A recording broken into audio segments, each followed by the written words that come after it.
The truth is, you're a lazy bastard, and that's not me being personal, this is a biological fact. We are hardwired to conserve energy, and I really like when people recommend books that have changed their life, so I'm going to recommend some books that have changed my life, but I know most of you aren't going to read them. And again, that's nothing personal, I'm talking about biology. But luckily for you, I'm someone who hyperfixates, and I'll read a book that changes my life, I'll read it multiple times.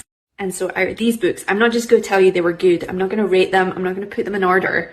I'm going to tell you a specific takeaway from it that if you apply it, it'll change your life. So you don't need to go out and buy the book, but if you do, support your local bookshop where possible.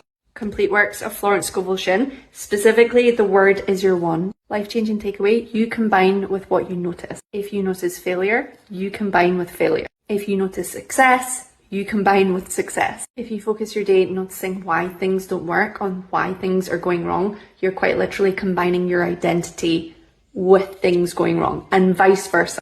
100 Million Offers by Alex Hormozi. Life-changing takeaways on page 70 of this one, and it's the difference between convergent and divergent thinking. And I'm going to give most time to the takeaway on this book because I think it is the most important. Most of the world is trained in convergent thinking, which is looking for one single right answer.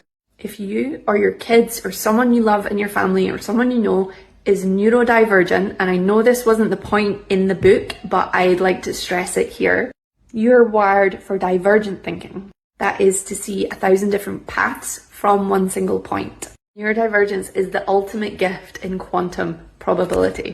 So if that is you and this applies to you, please know that you're not broken because you cannot follow a straight line. You are an architect who's blessed to be able to see the whole map at once. So stop trying to fit a divergent brain into a convergent box. Proof. Holy Grail.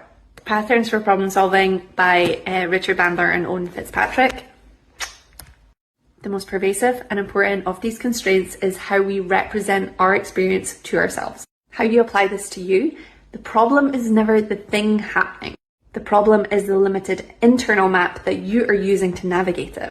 So in essence, to solve a problem is not how you change the world, it's all about changing the structure of how you perceive it.